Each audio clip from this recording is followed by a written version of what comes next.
Three pawns versus one pawn, draw. You can see this specific position in one of my chess videos, and that video, as of this moment, has almost 3 million views. And guess what? 95% of comments are black wins. And majority of those comments, the black wins comments, have unnecessary side comments. Some of them are negative, thinking that they could win this black because it's 3 versus 1. The thing is, it doesn't work that way. Even you are materially out, but we have this so-called analysis. And analysis-wise, this is a draw game. White to move and draw. If black to move, obviously, it's black wins. So white to move and draw. How? Let's go and check. King to g6, this is our first move, since this is white to move. h5, so according to the comment section, that this h-pawn will win the game. We will not capture this one, obviously, because after king b6, what will you do here? Going back, capture, and then after the capture, f5, unstoppable. So we will not go by capturing the h5 pawn. So let the h5 pawn wander around.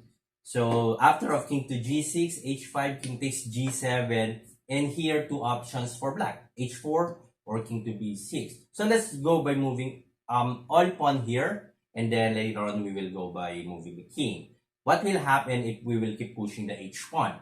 Capture, h3, king 2, e6, h2, c7, h1 queen, c8 queen with a check. So there is no check here, skewer, because the white check first. So let's go back. So after of h3, how about king to b6 stopping the white pawn? King to d6. h2, c7, same idea. h1, c8 queen, and that is draw. Bookline draw. So let's go back to our original position. After king g6, h5, king takes, once again, two options, move king or h4. If we will move the king, king takes f6. The idea of that move is after the capture, of course, obviously there's no way for you to save this one. So if you want to save your, after the king takes f6, if you want to save this one, you have to move it away. And here, king e5. This is the most screenshot position in the comment section, stating why in the video moves the pawn instead of capturing the pawn or moving to c7. Either way, this is a draw game. The problem is they stop analyzing after thinking that capturing this one or going here will win the game. So let's say capture, regardless, king c7 or king takes c6, there's king f4, and how can you save this pawn? h3, king g2, h2, capture, rule of the square. So let's go back. So that is a draw game. Let's try to move the pawn and then the king after. Let's see if there's a difference. h5, capture, h4 here, and now king move. Same idea after king e5. Whether you move here or capture, king f4 is coming. If h3, this is what in the video. Actually, king to d6, h2, c7, queen, queen. If king b7, king d7, queen, and queen. This is a draw game. So let's go back. How about moving the f5, which is the most, I think, sensible way to kind of a little chance to win if your opponent is beginner. But of course, we are here to teach the best way to deal with this kind of position, which is a draw game. King to g6, f5, you will not capture this one. No, king takes g7, here f4, king f6, two options once again for black, moving the pawn or moving the king. If we will move the pawn, f3, king to e6, f7, f2, c7. If queen, queen with a check. Same idea, instead of moving f2, king to b6, king to d6, f2, c7, queen, and the queen. And imagine this position with two queens on the board.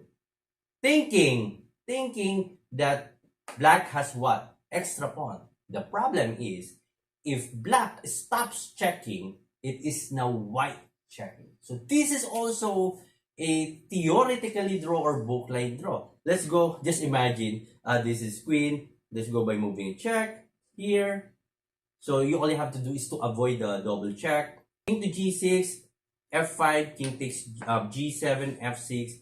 Of course, you have to save this one, f4, king to e6. How about king to b6, king d6, f3, f2, h2, same scenario what we had earlier. So how about moving the king after of king to g6, not h move, not f move, but king to b6. King takes g7. If captures, of course, obviously this is a clear draw. And how can you save this one?